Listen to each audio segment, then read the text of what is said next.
Hi, this is part two of the story on scaling limits of local extinction sets for critical branching processes with immigration, and is joint work with Ben Povar, who is my PhD student at Warwick, and Geronimo Uribe Bravo, who is at UNAM but was a research fellow at Warwick on one of these grants when this work was done.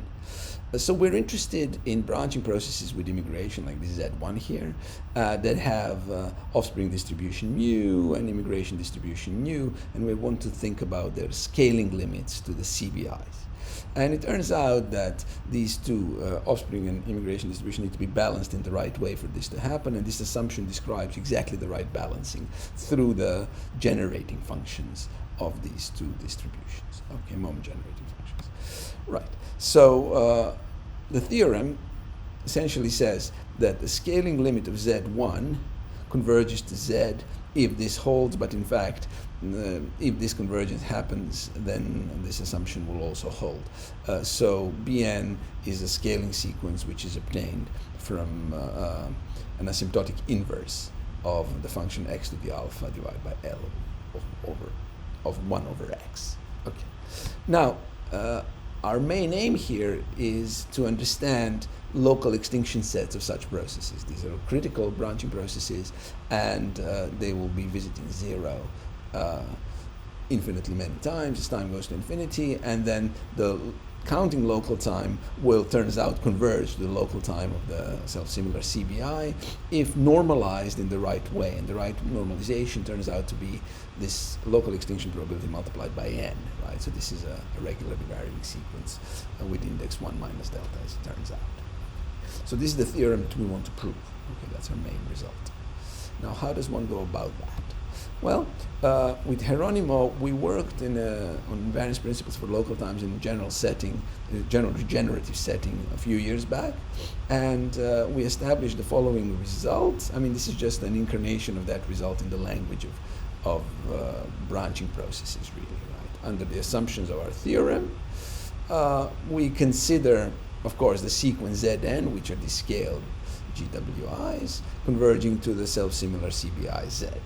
And then the key role here is played by ends and beginnings of excursion. So I fix time t, and I look at the excursion of z. Z is a non-negative process, and so is Zn, in fact. I look at the excursion of z straddling t. And then gt is the last time I was at zero. So the beginning of the excursion, and dt is the last time I'm at the first time I'm at zero after time t. Okay, so this is the end of the excursion straddling t, this is the beginning of the excursion straddling t for z, and likewise for Zn. Now, the theorem assumes, this general principle, the invariance principle assumes that if I have convergence probability, in fact, of Zn to z, and the beginnings of excursions converge in probability, and so do the ends of excursions, then this counting local time can be scaled so that it converges to the Markov local time of the limiting process Z. Okay? Now, the scaling here, given by this theorem, is to do with sort of excursion lengths. I look at the time 1 over n, so this is the first time positive time instant for the process Zn, and then I look at the probability that that excursion lasts more than some macroscopic amount of time, let's say 1. Okay. This turns out to be the right scaling, and this is the theorem that we're going to use. So what do we need to do in order to apply our theorem to branching processes with immigration? Well, first of all, we need this coupling. That's not going to be so difficult. We're going to use the Skorokhod representation theorem for that. And we need to then show, of course, importantly, that this assumption is satisfied. Beginnings of excursions and ends of excursions converging. That's what all the work is. And then also, of course, we need to identify the sequence of scaling, the scaling sequence in this case, which is given by local extinction probabilities for the BGWI. So we need to prove this. Okay. So before telling you how to prove these two assumptions, let me just remark briefly how these assumptions were verified in the example, the main example of this paper, which was a Levitt-driven SDE. Okay, we also need to prove this because we want to show that local times converge. And so we just use pathwise arguments. So these pathwise arguments, it turns out, at a level, they require downwards regularity of the limit process. Okay, that was important because the limit process had to go below, at the end of the excursion, had to go below and above, and then because the approximating process was also assumed to be downward skip free, the approximating process was also below and above the level immediately after the end of the excursion, and therefore it had to go through the level. That was somehow the thinking, right? And that allowed us to sort of establish this pathwise and also this type of thing pathwise.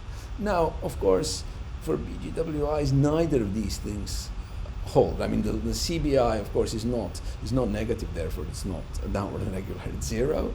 And BGWIs, as I mentioned in the first video, they can have negative jumps which are greater than 1, because many individuals may not have, in the population, may not have children. Okay, so what do we do? Well, we are interested in these convergence of beginnings and ends of excursions, and we are going to consider times that are within the excursion. So this GT epsilon is the last time before t when I'm below level, positive level epsilon. And dt epsilon is the first time after t when I'm below epsilon, okay, when I enter this open set. And this for z and for zn. And then, in order to understand these convergences in probability, I pick an arbitrary eta. And then, for example, I look at this probability, right? I need to show this probability goes to 0 as n goes to infinity. But I will estimate it bounded above by simply imputing gt epsilon. I compare gt of z with gt epsilon of z, and then I compare gt epsilon of z with gt epsilon of zn, and then I compare gt epsilon of zn with the final thing, right? And now, if I can prove that all these three probabilities, I send n to infinity and then send epsilon after that, send epsilon to 0, if that converges to 0, then this probability will also converge to 0 as n goes to infinity. Okay. So now the question is, how do I prove that all these things do go to 0? Now, the first thing to note is that these summands, these probabilities, are different from each other in some substantial way, in that this guy only depends on the limit process. Okay, it will depend only on the limit process. There's no n here. This probability depends on the coupling between z and zn, and that's the only probability where the coupling actually plays a role. And the final probability, of course, also depends, doesn't depend on the coupling, but depends only on the limit, on the law of the pre-limit process. So, as you will see, now this 1 and 2 will both, we managed to deal with both of them using pathwise arguments. And then 3 requires really working with the law of the this Bienayme-Galton-Watson process with immigration, where we had to establish new results in that context for infinite variance reproduction mechanisms. Okay. Now, let me discuss the proofs of these 1 and 2 cases first. Okay, so the 1D and 1G really, as I said, they don't depend on n. They depend only on epsilon, and they only require really quasi-left continuity of z. So what's quasi-left continuity? If I take a stopping time, which is predictable, so it's a limit of a non-trivial limit of stopping time smaller than it, then z is going to be continuous at that time. And that actually then also implies that during the excursion, z doesn't come to 0 and then jumps out of 0. This does not happen. And both of these properties allow us to do pathwise arguments to establish that these probabilities converge to 0 as epsilon goes to 0. Now, to do 2G and 2D, okay, 2D and 2G, we need, of course, we have a sequence converging to Z, and we use the following lemma on the Skorohod space that will be applied to this Zn converging sequence to Z, which is given by a coupling. Okay. So what does this lemma say? If I take a function in the Skorohod space, mapping, 0 infinity to say 0 infinity or R or something like that, or an arbitrary metric space, in fact, and then I look at the entrance into an open set. This is this guy's, and the first time it goes into this open set, compared to the, and then this is the closure of this open set up, right?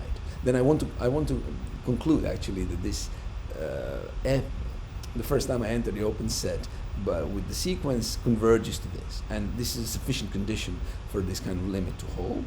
And what it actually requires is that the function f, only the limiting function, not the sequence, the limiting function has to be such that it doesn't come to the closure and then leaves and doesn't go into the open set immediately after, right? So this is this inequality here.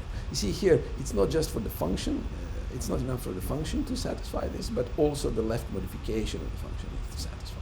And if that holds, then this limit will hold. And now, because I'm now at a positive level epsilon, and the set is really of this type, for my z, it will, and z is regular, downwards regular at epsilon, the assumption will hold, I can apply the lemma, and I get almost sure convergence. Okay, so this deals with this probability converging to zero. Now, for this guy is always more difficult than this, because than the left guy, because it's more difficult than the right guy, because the right guy is always stopping time. Right? This guy is not. And here, of course, one needs to do work with time reversals. And fortunately, it is possible here because this is a pathwise argument. So we can essentially repeat the story for this time reversal. The verification may be a little bit more difficult of the assumptions of the lemma, but the same story holds. You see, and it's very important that we manage to do this here with pathwise arguments only, because time reversal for the general branching process with immigration, its law, it's not clear at all what it is. And it's very difficult to say that it has some sort of regularity properties, because the idea would be then to view, backwards in time. If you reverse a t, look at the gt, look at the first hitting time of some set or something like this, or a zero, etc. Right? But, so we circumvented that by this pathwise argument. Okay, good. Now, fine. We are now interested in, of course, dealing with the third case. And the third case is, of course, the hardest to deal with, and it only deals with this discrete time branching process with immigration. Okay, it depends on its law. And the idea here is, you see, you need to compare the first hitting time of zero with the first hitting time of the small set from 0 to epsilon for the approximating process. And so what we do is we prove a limit theorem for this pair, for gt epsilon and gt, and dt epsilon and dt.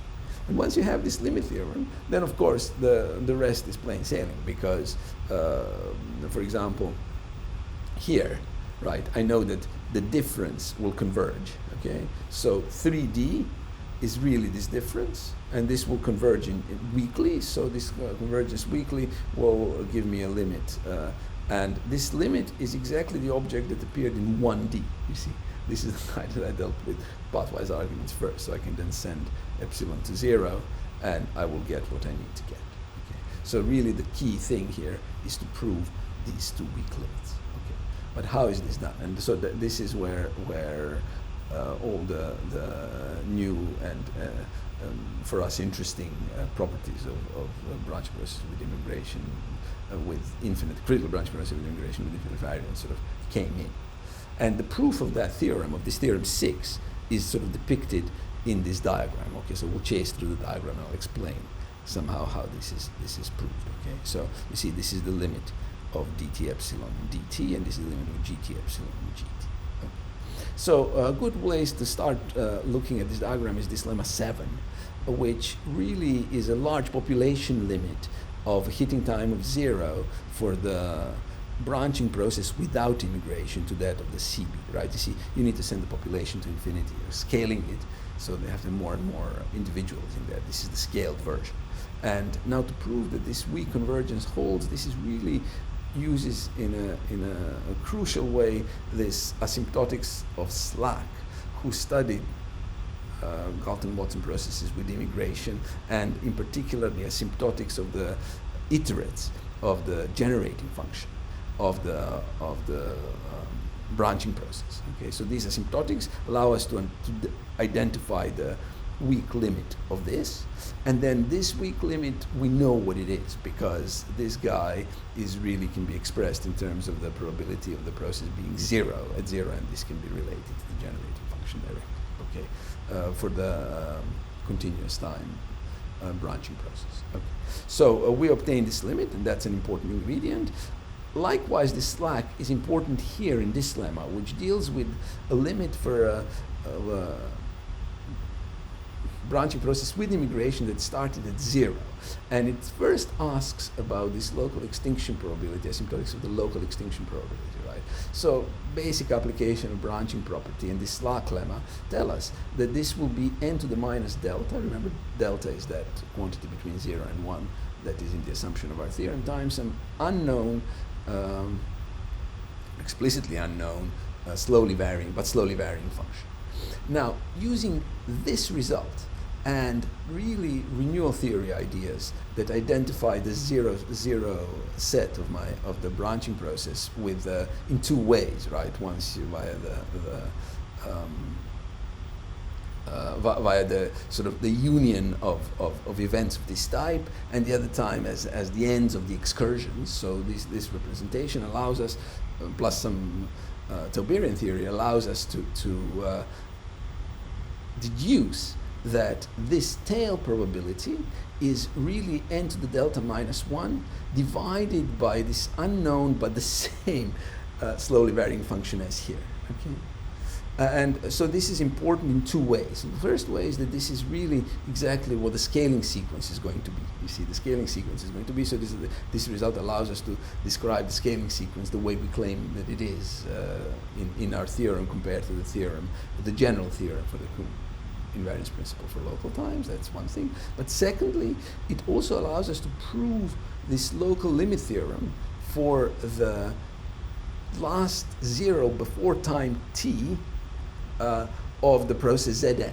And it turns out that this guy, why is that? Well, this is because this event that I'm at 0 and then up to time t I'm not at 0, I can describe in terms of these two events, of course, right? This is the event that I'm at 0, and this is the event that I stay above 0, right? So you see, this guy here, this limit, is just a product of these two functions. And because it's a product, this unknown function really disappears. And that's really what is making possible further analysis in this context, right? Of course, this limit is the generalized arcsine law, or in other words, it's a beta distribution of parameter 1 minus delta and delta. Okay. So now we have this local limit theorem, that's good. And now this local limit theorem allows us to then prove this joint limit theorem, okay, with GTN and DTN of Zn converge to GT of Z and DT of Z. You see, because we know this local limit theorem, we know that this guy converges weakly to the beta law, and we know that this guy also has, generalized arcsine law. I mean, this is known because this is just a subordinator alpha of 1 minus delta stable subordinator undershoot, which was established by Bertrand, I think, in the previous millennium. In any case, so we have that, and then this can be then souped up to the joint limit of these two pairs. And then once we have the joint limit of the pairs, then we can actually understand the hitting times of 0 for the general branching process with immigration. Okay, so they will converge, and here branching property plays a key role because we sort of decompose the process. We started now at some positive level, and we decompose it as a branching process with immigration starts at 0, and the branching process without immigration starts at the level. And then using this lemma and using this limit, we can obtain this limit. Now, this limit plus the Skorokhod lemma that I had on the previous slide, slightly, actually it's only the first component is needed here, imply the limit for dt epsilons and dt's. Now, gt epsilons and gt's, of course, they will be slightly harder, okay? And they require further work, okay? So these asymptotics here of these probabilities allow us to establish this Yaglom limit, Yaglom type limit, which is, this is the scaled BGWI, and it's conditioned on the excursion after time 1 over n lasting t units of time, okay? And now this limit can be obtained and explicitly characterized as the Linux law, it turns out, okay? And on the other hand, we use excursion theory, this result, classical result of Getur that relates the law of the excursion straddling t that started at time s with the first excursion of the process, which lasts at least t minus s units of time. These laws are identical, and using that we can find the conditional law of zt given gt of s, and we identify it to be the Linux law of the same type as in this limit. Okay. So these two things plus this joint convergence allows us to prove the limit here, which is really the limit which says that I'm looking at the joint limit at the beginning of the excursion at time t and the position of the process at time t. Okay, and this sort of converges, and once we have this convergence, then the full strength of the Skorokhod lemma that we developed allows us to conclude this proof. You see, so it's a bit chasing through these diagrams, right? But really, the point is that here in this last step, in the step 3 of the proof, whatever setting you're looking at, it will always boil down to some distributional properties of the pre-limit process that will have to play a role, right? But the previous steps can be dealt with pathwise, and these pathwise arguments are extremely robust. Okay, I hope you enjoyed this presentation. Here are the papers that I mentioned. So this is the classical Couture paper and the Slack's old paper from 1968, which gave us the initial step that allowed us to sort of start this analysis. Okay, thank you very much for your attention.